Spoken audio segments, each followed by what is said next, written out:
Good morning, and thank you for joining me on another episode of the Roundtable Talk Show. I am so excited. Happy Monday to everyone. I'm telling you, like I always tell you, but I didn't tell today's guest. There are 2 days that you do not want to appear on my shows. It's Monday and Friday.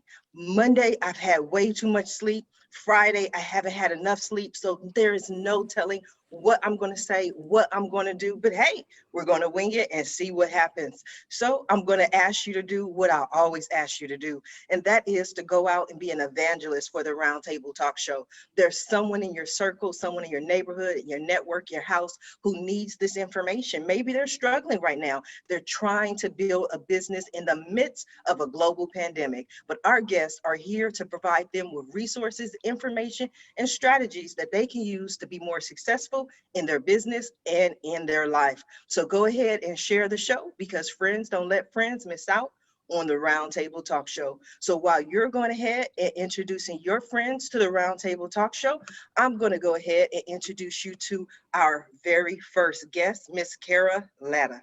Kara is the founder and chief fun officer of the Playful Warrior, a brand that reconnects people back to their inherent nature and playfulness.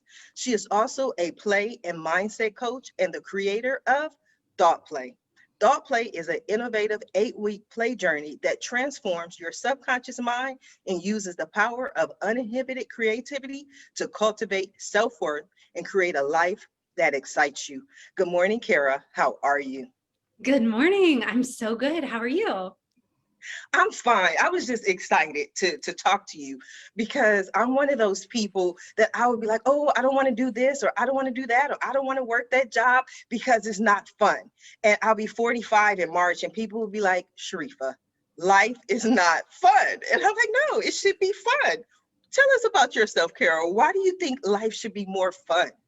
Yeah, well, to be honest, I was living a life that wasn't fun. So I was in the corporate world for 10 years and I was really disconnected from play. And my life just felt like very mundane. I felt very stuck. And then COVID happened and I lost my job immediately. So I was working in public relations before, and I was also having a lot happen. To be honest, it was a bit of a dark time. I had a serious relationship end. I had a really nasty cockroach infestation for 5 months.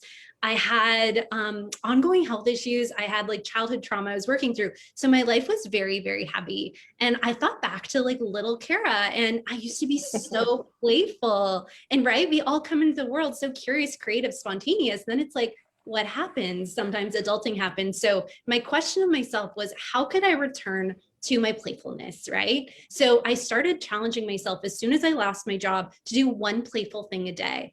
And as I did that, I saw everything in my life changing. And I was like, okay, there's something with this play thing. So I started studying the science of play. And I was honestly just so shocked about the benefits of play and how we are conditioned out of it as adults, but how important it is for us. So I knew I had to bring it to other people, and that there was a really important message here, because play, yeah, life can be fun. Contrary to what they tell us, it is so important. And what's really cool is at the same time that we're having fun, we are radically improving our health and well-being. There's a famous play researcher who says that play deprivation is actually a risk to our health. So play reduces our cortisol, which is the hormone responsible for stress. It triggers the release of endorphins, which are those like feel-good hormones that we all love. I know I do. Sounds like you do as well. It also deepens connection in our relationships and the intimacy, which is so, so important, helps us feel more rested, brings us more joy, fun, creativity, adaptability, productivity, problem-solving skills. Like, I was just kind of mind blown at how important it is. And I mean, play deprivation is a big problem for entrepreneurs too, right? Like, we have this like tendency to like hustle, hustle, hustle. Play is at the bottom of our priority list, but it's like when we are prioritizing play, that is when we can show up the most powerful version of ourselves, I think, because we are just so connected to ourselves. That is powerful. But Carol, I want to know, when you started out with this idea to do one playful thing a day, what are some of the things you started with? Yeah. So the first thing I did was I started drawing blindfolded. Oh, So wow. yeah, this was a big one because I avoided art for like, I don't know, 15 years at least, because I wasn't good by societal standards, right? So many of us like won't do something because we don't think we're good at it. So because of that, I started introducing myself back to it with the blindfold. So then I could openly express myself, and it was no longer about the outcome, because play actually isn't competitive. It's not outcome based. So here I was just able to authentically express myself, not filtering myself, not worrying what it looked like. It was just self-expression, which was so liberating. And then I was able to actually take the blindfold off. But the blindfold is really fun, and it's cool because it heightens our senses as well. And play is so sensory. We really want to activate those senses. Painting rocks, I really like that too. Just like going on little exploratory walks, picking up some rocks and then painting them, getting creative in the kitchen, lip syncing. Yeah, I would really try to like keep it up, this variety, and just really connect with like the little version of me. What did she love to do? How can I do that more now as an adult? Oh, powerful. Now, Kara, I am going to come back to you. I want to go ahead and introduce our next guest. And our next guest is Mr. Scott Lee. Scott is a successful entrepreneur and digital marketer. He has more than 12 years of experience within the entertainment, restaurant, and tourism industries. Through digital marketing, content creation, and one-on-one small business counseling, Scott shares his sales, networking, and business management knowledge with his clients at FnxPearl, a modern day business consulting agency. Good morning, Scott. How are you? Good morning. I'm doing well. How are you? Thanks for having me. You are so welcome. Are you fun, Scott? We got to have fun today. Man, I think that I'm fun. I mean, we all think that we're one way and then maybe we're not. But yeah, I think I'm fun. I think this is a fun group too. I enjoyed our conversation before we got started. Yeah, I think so. I would definitely agree with you. Now, digital marketing is your passion. Tell us a little bit about yourself, who you are and what you do. Yeah, so I'm not a big fan of talking about myself. I like learning about everyone else and hearing their story more than anything. But I for this in this instance, I'll give you a little bit of background about myself. Yeah, so I do marketing. I grew up on the East Coast and moved to a beach town and really graduated with a degree in business and fell in love with the marketing side. I started doing photography and videography for friends. It was back in the early days whenever it was just MySpace, and then Facebook came along, and a few of my friends started some beach lifestyle brands, and it just kind of went from there. I did some video and photo work for them, and it just just kind of got lucky in this whole evolution of the way that marketing is and the way that humans communicate um, with each other. And so that's what got me into digital marketing. I decided, COVID came around, and my industry was one of the biggest industries that took a beating, with all restaurants and tourism and people needing to stay home and be safe. And so I transitioned to more of a coaching and leadership role, and trying to navigate clients through those challenges, and fell in love with that. So I'm in the process of connecting the two, and Phoenix Pearl was born out of that idea and that connection. I love it. So, which beach city is behind you? This is Myrtle Beach. So if you're downtown in Myrtle Beach, South Carolina, that's the sky wheel right here. And obviously on a much prettier day than what there is today, because it's been raining here forever, it feels like. But yeah. I love it. I love it. Being in Long Beach, I always, relate to people in the beach cities. I'm a walk away from the beach. So I definitely enjoy it. Now, you mentioned restaurants, right? And Yeah. like you said, they have been affected more than just about any other industry. We've all been affected. But that's when we reach out to people with a marketing background and marketing expertise, especially thought leaders such as yourself. What are some of the ways that business owners, especially restaurants, can continue to pivot during this pandemic? Yeah, so it was a big challenge, right? So I early on, with everything that was going on almost a year ago, the conversation wasn't, this is going to be 6, 8, 12 months, everyone was kind of thinking that it was just a short-term thing. So everyone kind of took a time out because we went into lockdown, and I had several clients at the time, and some of them decided to stay shut down. But as things were moving forward, you were able to deliver. People were able to take takeout. And so at that time, and I'm still pretty bullish on this advice, really invest into the takeout and delivery portion of your business. I think it's going to be very challenging for, especially in Myrtle Beach. Like, we have these big seafood buffets that they'll pack 150 people into these big rooms just to eat. And I think those days are over, just psychologically, in the short term. And so my biggest advice is, hey, let's look at different avenues and another way to reach your audience. People are staying at home, offer delivery service. Sign up for Uber Eats, sign up for DoorDash, take advantage of all these tools that we have available to us in the new world.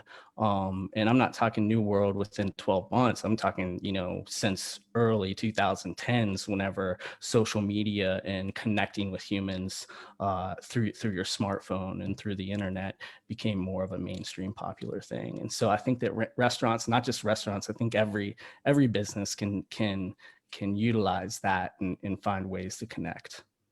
Absolutely, Scott. I am going to come back to you, but I want to go ahead and introduce our next guest, Miss Jessica Storry. Jessica is the creative director and co-founder of Snack.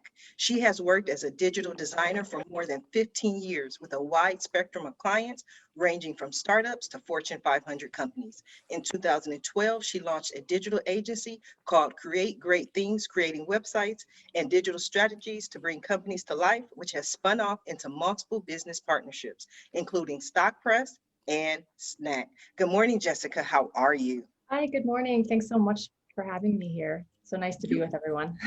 You are so welcome. It's nice to have you. Tell us about yourself, Jessica. Sure, I'm kind of with Scott in that I like to talk about people that I work with and I surround myself with more than myself, but I'll give you the Reader's Digest version. As you said, I started off in 2012 with my own business, Create Great Things.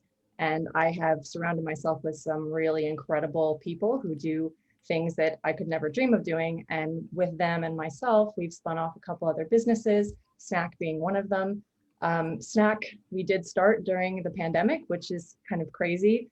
But one of the reasons that we did was because, a lot of people are now working from home. They have a kitchen, a couple feet away from them. People aren't exercising as much. They're not getting out doing anything playful or fun with anyone. And I've always been really passionate about food, and kind of what you put in your body is how your body then reacts and behaves, in a sense. And a lot of people what we hear is a lot of people getting into situations where they're eating things that they never ate before, or eating more bad things on a daily basis. So Snack is made out of all natural ingredients. There's no added sugar. It's made with farm fresh spirulina. I'm not sure if anybody knows about spirulina, but we're one of the only spirulina brands on the market for snacks. So it's basically a snack cluster made with spirulina, fresh fruit, dried fruits, nuts, and that's it. So, I'm really proud of it. I'm proud of the people that have, put it together with me. And hopefully you guys will all try it at some point. Yes, I definitely have to check it out. Now, I'm curious because I always like to know, like, the story behind a name, right? So the name Snack. Yeah. I just want to know, why go with Snack? Because it seems like a name that could be easily confused. Like, somebody say, you want a snack? Oh, I'll take a snack. But it could be any kind of snack and not necessarily this specific snack. I think that was the point, actually, for us in this case. We were really surprised that there wasn't something already out there called Snack.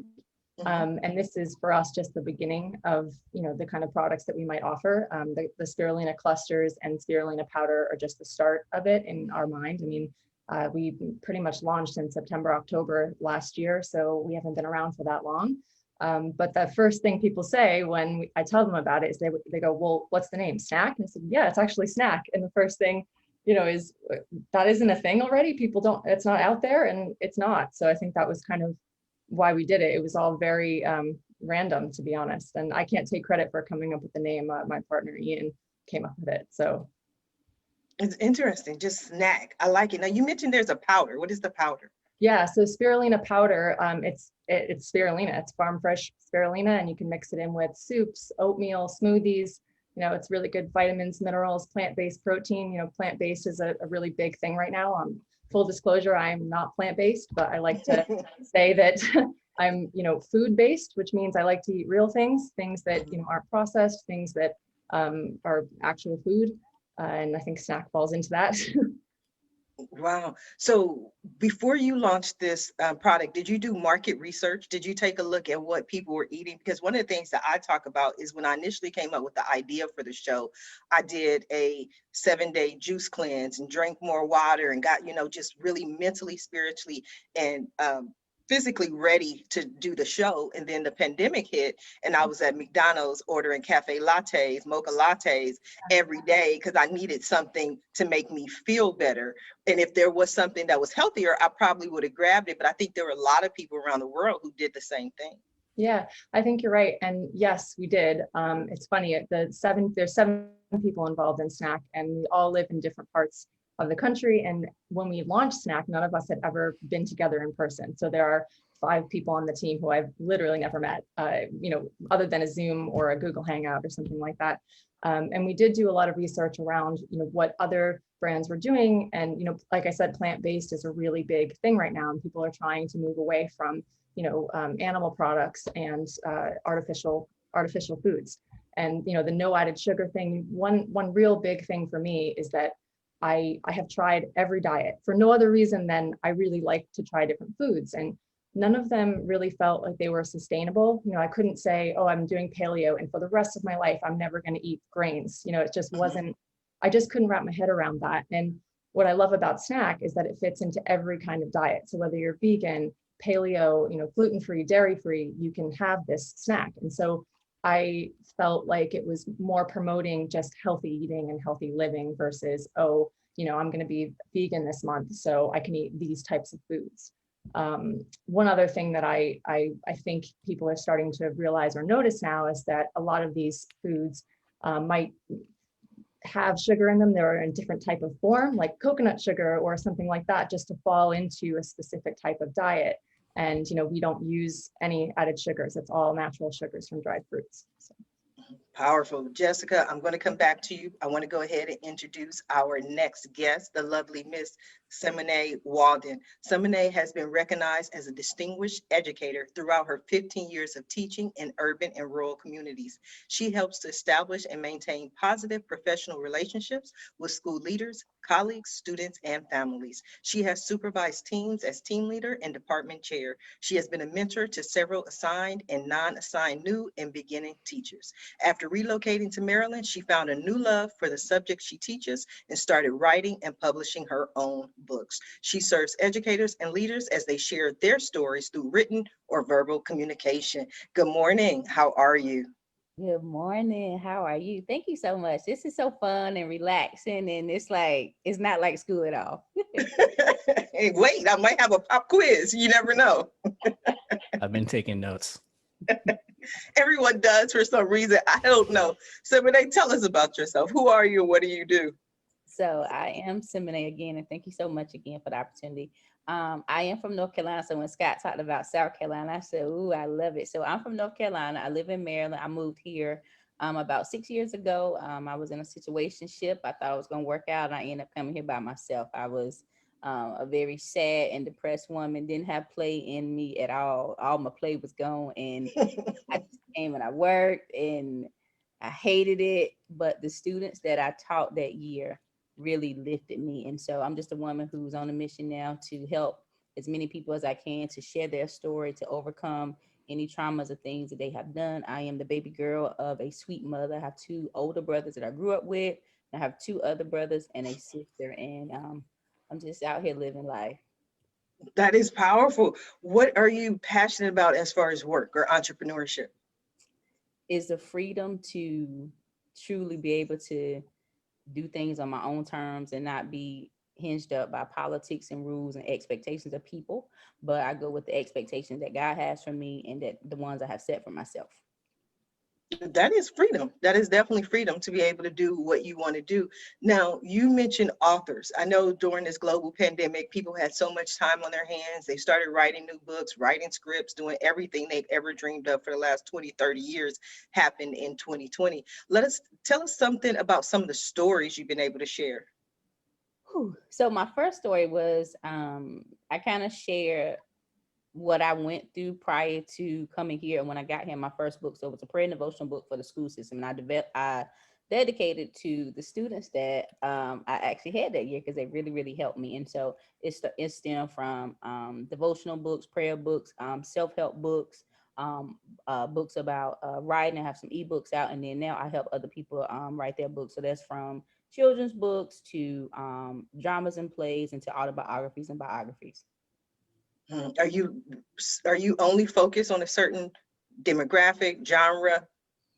So typically, and I always say this, women 50 and older love me and I love them. So typically women 50 and older resonate with me, but I work with women who are in their 30s and their 40s and their 50s. And I have a couple clients who are in their 60s. So no, it's not a demographic, but typically I lean towards a woman that's 50 and older.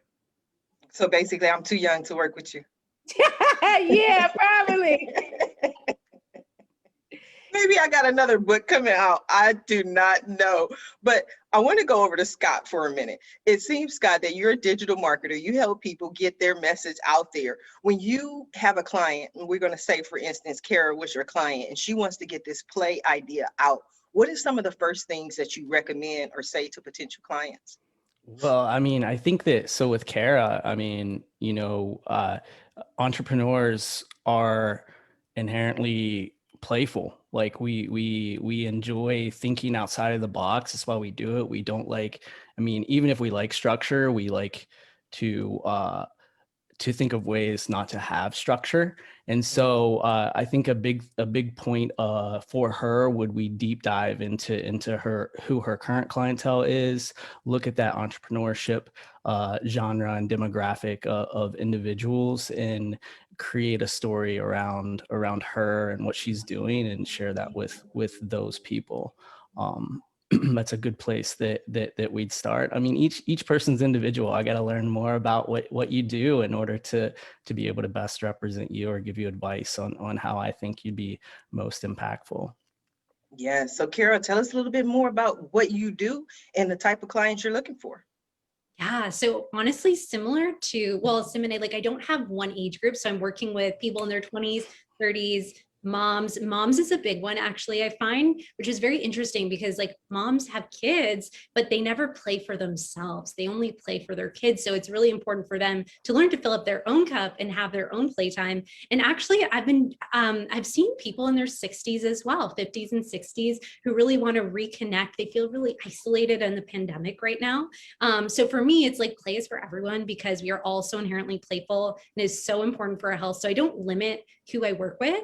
But in terms of what I do, honestly, my business has just continued to expand. So I started off with one-on-one mindset and play coaching, but since now I work with couples. I do creative play sessions. So like Valentine's Day was really big. I did fun couple sessions for Valentine's Day, which is always so beautiful to see couples like reconnecting, doing things that are kind of like vulnerable, but you're seeing a new side of your partner. You're sparking that sense of wonder again in your relationship, which is really beautiful. I do family play sessions. I do a big one as well right now is corporate, actually. So that wasn't actually my plan for a few years, but then I just had corporate companies reaching out to me being like, can you do something right now? You know, workers are struggling with burnout. There's like mental health has never been more important in the workplace, connecting teams virtually.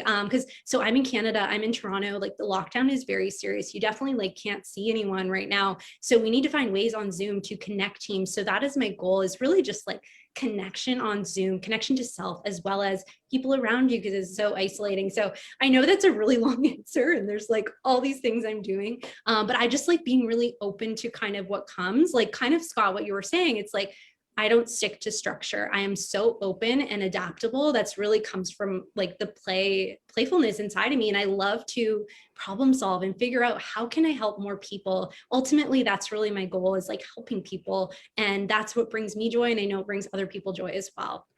I Yeah, really no, that was, love, oops, go sorry. ahead. Go ahead, Scott. Yeah, no, I really love the mindfulness behind it, like being conscious of the individuals that you're working with. It's like there really is no structure, because that is play. Like if I think back to whenever I was a kid, we didn't have a plan. We were just like, yo, Joey, we're gonna meet up in like 20 minutes and jump in mud puddles and stuff. And so I think that taking that and bringing that into as individuals get older is so encouraging.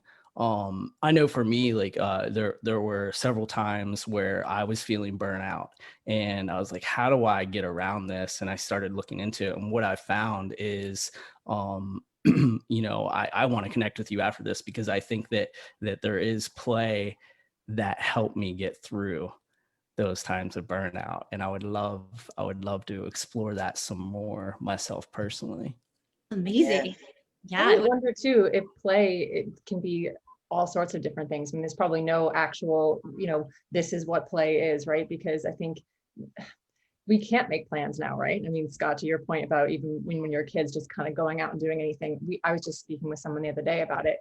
I miss doing that. You miss kind of being able to go meet a friend in town, or go do this or go do that. And, finding out what play is to you is probably really important. And I mean, I'm thinking about it and I'm wondering what mine is. Yeah, so I always say play is so personal, right? So like think about what you love to do as a kid. How can you do that now? But for me, playfulness is a state of mind more so than the actual activity itself. So it means you're connecting to curiosity, spontaneity, this sense of like wonder, the present moment. It's about having fun for fun's sake. So it's not competitive. It's not about an outcome. It's like really immersing yourself in the present, and actually kind of, again, speaking to Scott, like, so a lot of clients will ask me, okay, like, what does the play session look like? Can I get an agenda? Like, what is it going to look like? That's not play though. Play is spontaneous. I need you coming in super curious. So I never share what we are doing. It's always a surprise. Even so I send out like a play box for my long-term clients. That's a surprise as well. I have this playbook as well, but a lot of exercises don't have the questions attached. Like they only find out what is actually happening in the session, because I want people to be as curious as possible. Curiosity is so important when it comes to play. Yeah, I you want agree.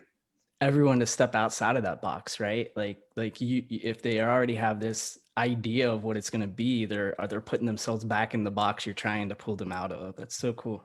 Exactly. Yeah, I agree, because I haven't had so much fun aside from just hosting the roundtable talk show. This has been the most fun for me. And I'm agreeing with you, Kara. Prior to the show, almost everyone emails me and they're like, we need the list of the other guests. We need the names of the other guests. And I get this all the time. I'm like, you'll get it the day of the show. You'll get it the day of the show.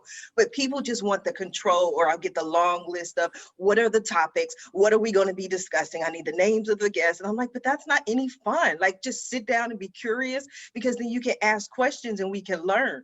So that's what I love to do. Simene, you mentioned when you were in this situationship, I love that word, by the way, that you just moved and then you had to start over and find your funny. You're smiling. I love your grin. So somehow along the way you found it. How did you find it?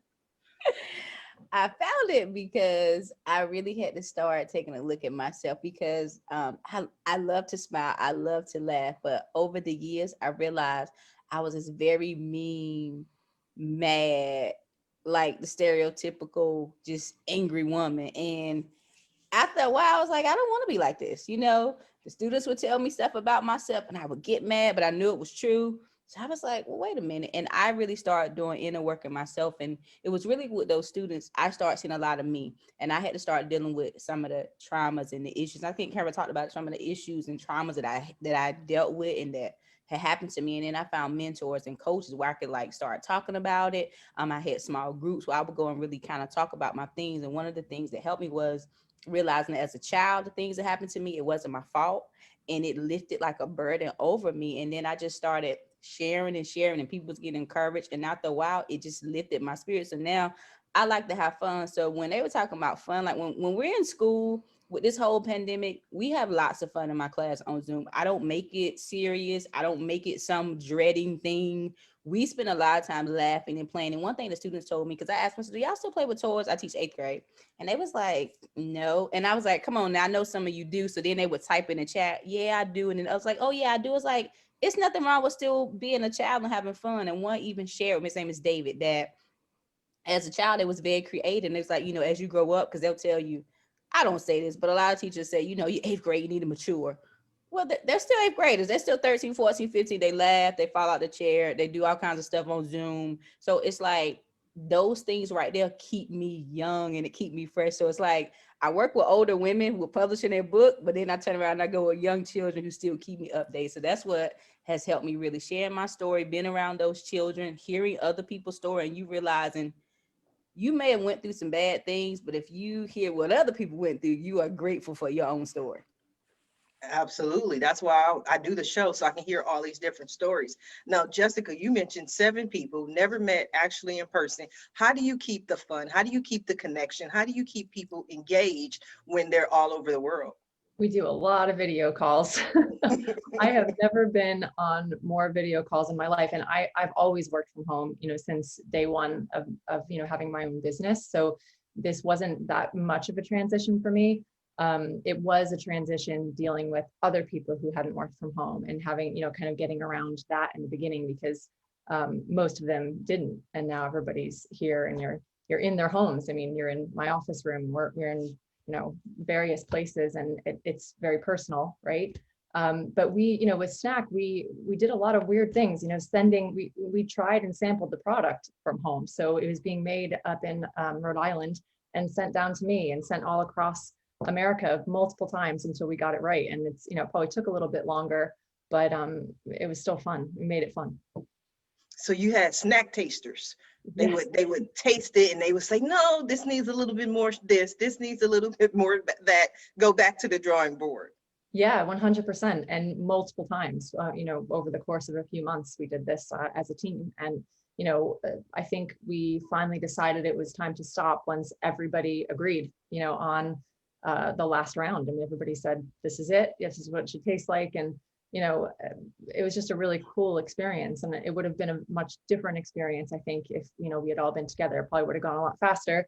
But at least we have, you know, we can talk about it later and say, remember that time, you know, in a positive way, I guess. Yes, but I know there are people who work remotely for years. I have a friend of mine who worked remotely for years. He works for Google. And one of the changes that he saw was that prior to the pandemic, it was enough to just work from home. Now there's mandatory video calls. Like, you have to be available on video. We need to see you, as opposed to before when he just kind of did his job. So there are adjustments for everyone. Now, Scott, we have to get this snack out there. We got to get it in the hands of the people. What we gonna do? Exactly what she's doing, which is spreading the word about it. I was gonna say, I kind of want to jump back to something real quick before diving into that. The whole working from home thing, it definitely has changed culture, but it shows how important taking time to play is, or being conscious of what you're eating and what you're putting into your body and what you're putting into your mind. Like, this is a very interesting conversation to me, because there is a common theme amongst everyone on this panel with, you know, consciousness, mindfulness, taking care of yourself. And I think even more so now, with everyone working from home or struggling to have lost their job and struggling to find a job. You know, there's a lot of challenges, even with children going to school and not being able to get outside and go catch up with their buddy down the street or their girlfriend down the street, to be able to have fun. And so I think, you know, for everyone here, everyone on the panel, you know, talking about how important it is to take care of your mind, to take care of your body, to be very conscious of how you're speaking to yourself and how you are feeding yourself, and the things that you're doing outside of, you know, work. We as entrepreneurs, especially myself, I'm a workaholic.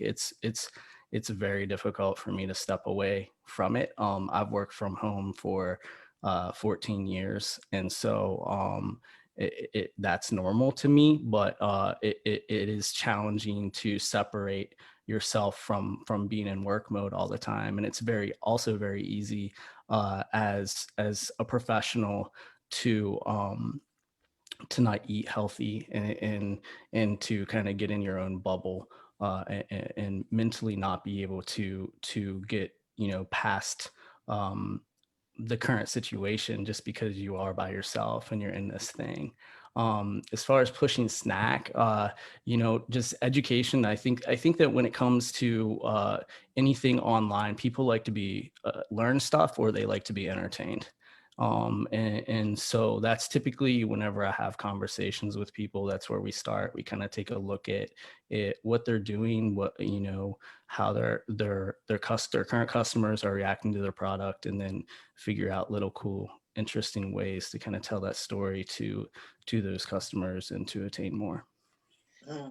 I have one quick comment in reaction to that, which is absolutely true. I mean, we really, the education piece was a huge part of it. And one of the things that we've started to notice recently, and I'd be interested to see if you've experienced it with other brands that you've worked with, is that, Facebook ads and Instagram ads, they can do just a little bit because people really want to hear from other people and people that they trust. I hate using the word like influencers, but people who, can say, hey, I've tried this and I like it. And we've had more of a reaction to other people reacting to our product, and not paid people that are, tried it and said, hey, this is really cool and it's different, than we've had, trying to force through advertisements or try to force upon people what our product is. And I think that, it's taken us a little while to get there, but specifically with a food product that might be different or weird looking or any of the above, we've really relied a lot on other people's feedback.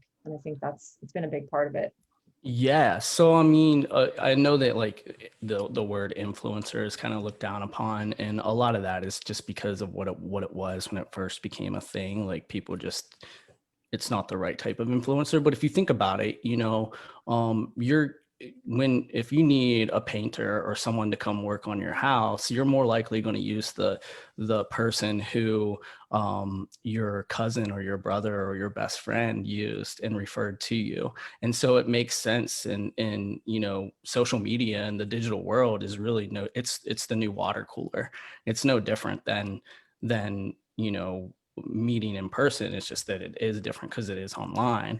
And so it's no surprise to me that you're seeing more of results as far as people enjoying the product that you have through influencers. And it's even more advantageous to go niche. Like you don't necessarily need someone that has 50,000 followers, 100,000 followers talking about your brand. You need someone with 5,000 to 8,000 followers that gets a 40% engagement rate on their content to talk about your brand.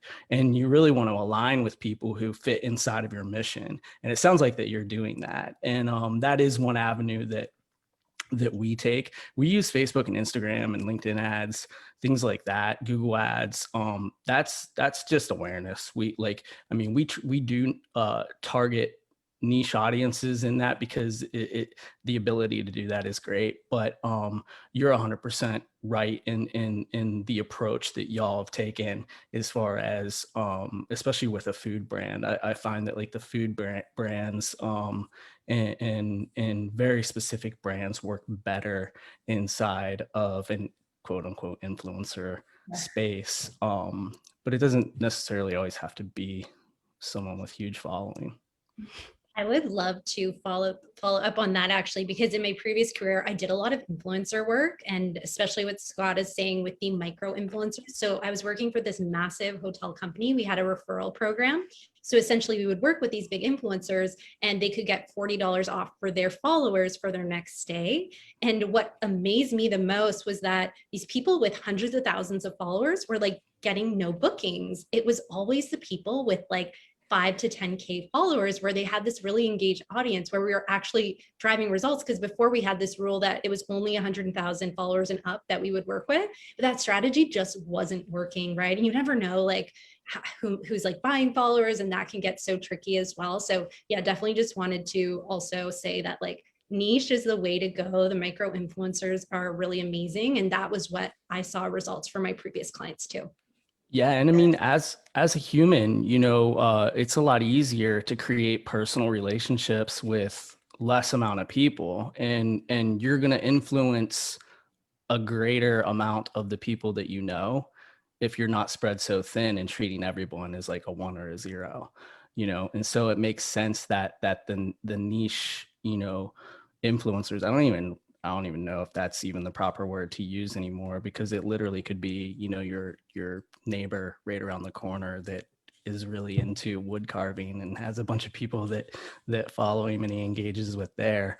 And just has an audience, I mean, that's marketing in general, is just trying to get attention from an audience, a specific type of audience. And so that's one of the big things that we found. It's hard to, I've ran into instances in pretty much the same, where, worked with influencers with hundreds of thousands of followers, and they ask outrageous amounts of money, and I start asking, important questions. Well, what's your engagement rate? How many people are actually paying attention to what you're talking about? Let's look at these numbers. And then it's like, oh, I don't need I have 100,000 followers. And I'm like, yeah, no, that sorry, that's not how this is gonna work. Thanks, but no thanks. So find someone else. So you definitely have to be careful. You really do. I'm heading Yes. up to TikTok today and find me some influencers, some micro influencers to get my publishing out there. TikTok is hot right now. Yeah. It is where it's at. Yes, I think TikTok has the most viral videos these days. Every time they do a TikTok, it goes viral. But I agree with you, Scott, on engagement. But engagement, one thing that people forget is takes a lot of time, energy, and effort to create that engagement. That's what I try to do on my social media. And someone was talking earlier on a past show about how they don't think a lot of the followers are real. I'm like, that's because a lot of people do tools, and I won't, I love tools like anybody else, but a lot of people do set and forget it with their posting. They'll set up this whole schedule and all the posts go out for the next week, the next month, but then they don't go back and read the comments or respond to the comments. And that affects a lot of your engagement on social media. So my rule of thumb is always no comment goes unanswered. I make sure that I don't care if you say, hi, Sharifa, I'm gonna say, hi, Jessica, whatever it is, because it helps with the engagement on your social media for people to feel like you actually care and you actually respond. So that is an excellent point. But I want to go back to something you said, Scott, before you answer my question, when you were talking about working home and working remotely. And you said you've been doing it for, I think, what, 14 years? Yes. Now, I tend to think that as entrepreneurs who work remotely, so often we forget that it's not okay to sit for 10 hours or 12 hours or 14 hours. We think I'm an entrepreneur, I'm a hustler, I got to grind. That means I have to grind from sun up to sundown. But just like if we were going to work an 8-hour shift, we would have breaks, we would have lunch, we would get up, we would walk around. Do you feel, or has it been your experience that you had to actually incorporate those things into your day? Yeah. So early on, I lived in a 2-bedroom apartment. And so I had my master bedroom, and then my office was a laptop on my dining room table. And what I'd found is that I couldn't separate myself from it. And I had a roommate, and so it wasn't like I could utilize the other bedroom as an office. And so when I moved, intentionally from that point forward, I made sure there was just an extra bedroom or an office space in the next place that I lived in, so that, I I talk about chaos and not living inside of structure and not really liking structure, but I have structure in my life where at 5 o'clock, I got a separate cell phone line for my clients. And so at 5 o'clock, man, I shut it off. I have clients that have, the other number, my personal number as well. So if there is an emergency, they can reach out to me. But I had to forcibly take time to get away from the screen. And circling back around to play, which is so interesting to me. I read this book. I think his name is Austin Kleon. It was called Steal Like an Artist is the name of the book.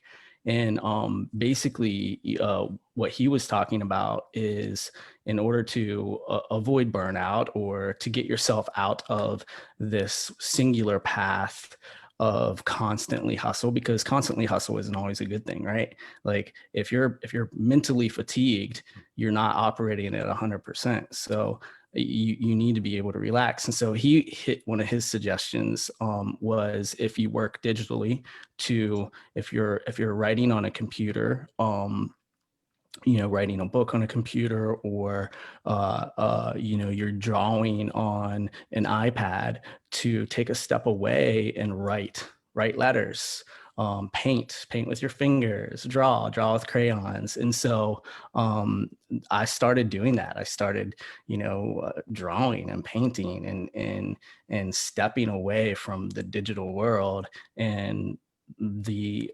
desire to stay a 10-hour day, even though I'm still working a lot and working differently and I'm working smartly. And I think that mindfulness and taking care of yourself and in your emotions is a super important part of that work. And it's one of the things that we coach along the way is, hey, we're trying to help you develop a lifestyle that you can live and you can enjoy, and be successful, whatever that definition of success is for you. You want to work 4 hours a day? We'll teach you steps and processes and programs on how to get there. And so it's a big step that I had to take for sure. And it's years and years and years of realizing that 12 to 14-hour work days just aren't going to cut it. Yeah, absolutely. Kira, I see you smiling. I see you nodding. I'd love to hear your thoughts on the same question. I'm so happy hearing that. That's amazing. I love it. And what's really cool, I think, for entrepreneurs is the harder we work sometimes, and like when we do get in that energy, solutions aren't as available to us. But when we actually start playing, we can unconsciously work stuff out, which is really, really cool. And I know a big barrier for people is they're thinking like, I don't have time, but you can start blocking off time in your calendar. So like right now, I could just block off Thursday at 1 as playtime, but I don't need to actually plan out my play again. I want to keep it spontaneous, but by actually just putting that in my calendar, I'm making a priority, and then I'm actually making myself a priority, because myself becomes a priority, and my health and my well-being. So yes, so amazing. Another thing I love to do as well, so again, we're living in the same environment every day. So sometimes it can be hard to switch things up. So like, and actually this would be great for Jessica too. It's like, get your blindfold and eat your dinner with a blindfold. Like, right? Like connect with your food, eat slower, make it mindful, have fun. Like, it's so fun to like get a fork and try to like feel where your mouth is. You feel so freaking ridiculous, but it is just like amazing, and it'll bring you so much joy. And then actually to Jessica, I'm sure you will find that the food, the snack like tastes better, because you're just like experiencing it in a new way and your senses are heightened. So there's like little things we can do all the time to just switch things up, which is more important than ever right now. Yeah. How much of that food will end up in my mouth, and how much of it will end up on the front of my shirt? That's my question. That's all part of the fun. That's why it's fun. It's like learning that to be messy is okay. Like messy is fun. Yeah. I've been trying to eat meal. Sorry, go ahead. No, go ahead, Jessica. I was just going to say, I've been trying to, my one small thing has been trying to not eat every meal at this desk, because, again, working from home for so long, I've moved to different spaces. So there's always, now this is an office. So like, I don't come in here unless I'm working, but I come in here at 6 a.m. and sometimes I leave at 8 p.m. And that's a really long day. So, I have a dog, and he is the biggest reason that I move around. I mean, and sometimes he doesn't want to go for a walk, but we do anyway, because I need to go for a walk. So he's 11. So he's been here with me on pretty much the whole, work from home journey. And that is one of the only reasons why I moved from this spot. And it's so important. And I've been trying, recently, and it's actually has been working to stop working at a certain point or block off those times. If there are times where I mute Slack, I mute everything, and I just go, okay, I need an hour and a half for myself. And I, do something around here that's not work. And I've noticed that, in the nicest way possible, people don't miss me. Like when I come back, it will get done, it will get answered. I'm not as important as I think I am. Yes. So I do the same thing that Scott does. I do it automatically. I have a work phone, my personal cell phone, and every day at 6 p.m., Monday through Friday, it automatically turns itself on silent. Then the next morning, it turns itself back on. But I have to have business hours. I took all my work emails off of my cell phone. Now they're only on my laptop. So like Jessica was saying, I have to physically go to work in order to read those emails. Simene, what do you do to stay, healthy and fun and not just work, because you have about 15 jobs. So I'm taking all these tips y'all said. So one thing I do is I schedule every other weekend where I don't do work, because being, home an entrepreneur, you can get in that role of doing it. And I had to get out of the habit of responding to emails all times of days, all times of night. And so I love music. So I will listen to music. I'll be walking around here, listening to music. TikTok is like, I like TikTok now. Videos, then I share them with my friend. I love to drive. Sometimes I'll just get in my car and I'll take long drives. Me and some of my cousins, we've been having virtual game nights with one another. So we get on and we laugh and we talk about crazy things.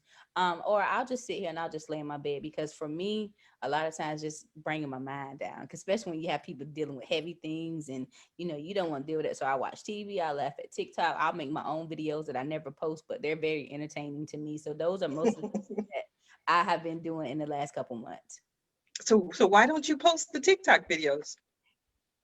I have posted a couple of them, but some of them are like, and I guess I got to get out of my own head. Some of them are so ridiculously funny, and most people don't see that side of me like in the social media world. So it's like, man, I don't know if I want to post it, but they just so funny. Like I'll share them with my friends, but maybe I'll post one day. I'll just close my eyes, pick one randomly, and post it and see what happens. And that's probably the one that might go viral. The craziest one is the one that might take off. Yeah, So just do it. Go ahead, Scott. Just do it. I'm gonna do it. Yeah, just do it.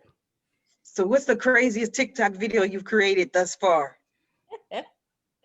I don't know if you guys I'm not really a dancer, but the little dance it's a song. It's like, it's the bot for me. It's the bot for me. I don't know if y'all know the song, but that's probably one of the craziest ones that I have done so far. And I've just started this journey of exercising and working out. So I have a trainer, and he always says to me when I don't come to him, send me your workout videos. And when I look at myself trying to do some of these things he tell me, I'm like, there's no way I can post it, but I'm gonna show, because it's like, this is my process. But when I get the body I want, then y'all gonna see this is where it all started. So those are the two most ridiculous ones I have right now. That doesn't even sound ridiculous to me. It sounds like people can join you on this journey. Like that's what I love to watch, is when somebody says, you know what, I want to lose 50 pounds. I'm going on this journey. I'm gonna do a video every day, every week, or whatever, so you can see my transformation. And it just helps other people to start their own journey. Wow. Okay, maybe I'll do that.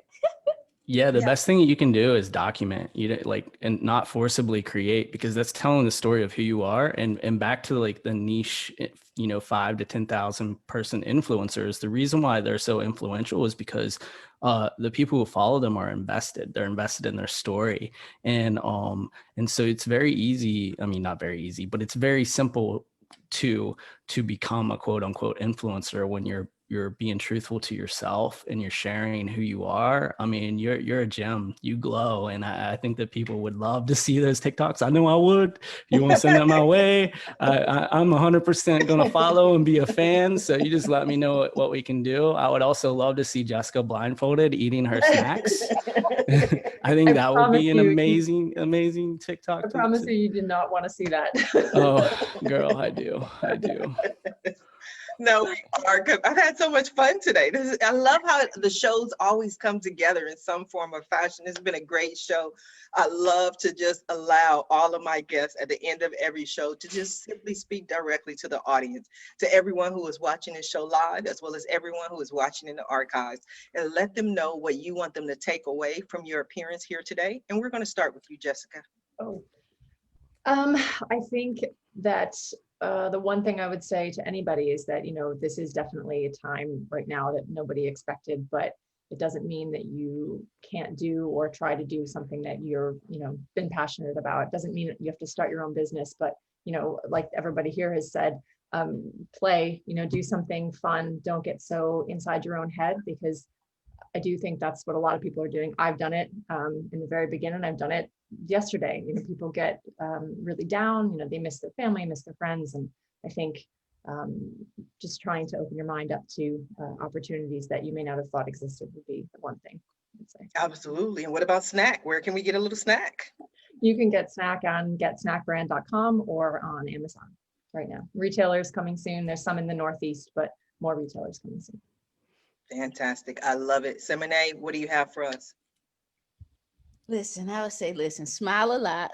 Laughing is good for you. So laugh as much as you can, and be authentic to yourself to share your story, and be the person who kind of uplifts other people, even when you may be going through. I'm on a big journey now to help as many women as I can to share their stories through written and verbal communication. So you can go and check out prettyheal.com for all of the information. If you're looking for a publisher to help you carry your story as you navigate through some of your tumultuous times, reach out to me, and you can follow me at Simene, I think it's 29 on TikTok. You're going to see a lot of my TikTok videos now. Simene, I might sign up for 29. TikTok just for that. I'm not even signed up for TikTok. We'll see. Simene, you mentioned verbal communication. I mean, how do you help people get their message out verbally? Is that podcast? Okay, so I do something every Sunday night called Speak Life on Facebook, and I'm gonna send you beautiful people an invite to come and share that space with me on one Sunday night. So I do Sunday nights on Facebook Lives called Speak Life. I do have a podcast on Blog Talk Radio. I have a blog talk where people can I interview them through written communication, and they share, and also through books and anthologies that you can come and share your story. I like that. Very interesting. Thank you. Thank you. Scott, what do you have for us? Man, I want to challenge everyone that's watching this to go follow every panelist on here that has a TikTok, especially Simene. I would love for her to have a huge audience. Really, what one of the biggest things that I really enjoy, and I've really enjoyed being on this chat. So thank you for arranging this, and I'm so grateful to have met each of you, and I hope to connect afterwards as well. But I think one of the biggest things that I can kind of give to the audience to take away is, and we talked a lot about it a lot here on this panel, is don't be afraid to be yourself and take chances and to play and to have fun. Life is meant to be enjoyed, even though there are tons of challenges that everyone encounters. Try to find the lesson in the positive way forward, and figure out what it's trying to teach you. And anybody that is interested, anyone that's interested in reaching out to me, you can follow me on Instagram at I am Scott Lee. You can check out the website www.FnxPearl.com. That is spelled FnxPearl.com. And look me up on LinkedIn. I'm there as well, but I'm so grateful to have met each of you. I've learned a lot today. Yes, and we've learned a lot from you as well. Thank you, Scott. I'll definitely make sure we're connected on all those social media platforms. Now, Miss Kara, you started off the conversation today with play. What do you have for us?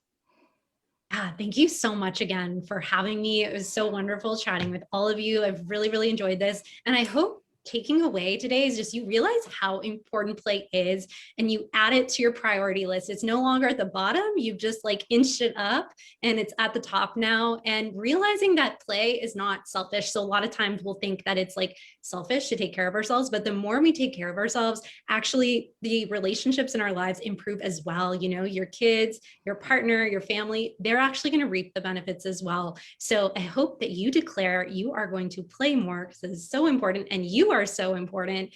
And if anyone is interested in playing or learning more about how you can play with me, my Instagram is at The Playful Warrior. You can go to my website, theplayfulwarrior.com, doing all kinds of play with, again, like couples, families, friends, solo play, corporate events, you name it, I'll play there. So thank you again. This has been a lot of fun. You are so welcome. I think your message, Kara, is for everyone but me. I spend too much time playing. That's what I do. I work an hour a day, 23 hours. The rest of the time I play, I sleep, I eat, I have a lot of fun, truly enjoy life. And so more people should have fun. I want to thank you all for being guests on today's episode of the Roundtable Talk Show. And I especially want to thank everyone who tuned in to watch the show live, as well as everyone who is watching this show from the archives. Just because you didn't catch the live show does not mean you're not important, doesn't mean we still don't need your support, because we do. Please go ahead and share the show. But as always, I ask that you don't just watch the show and you don't just share the show, but you support our guests. They're here this morning to provide you with so much information, some strategies, resources, guidelines on how you can have more fun with your life and be successful. So please support them. Their website link is in the Facebook post. Please visit them on social media. Just about everyone gave you their social media platforms, handles. So follow them on social media, send them a message, reach out to them. And when you do, please let them know Sharifa Hardy says hi.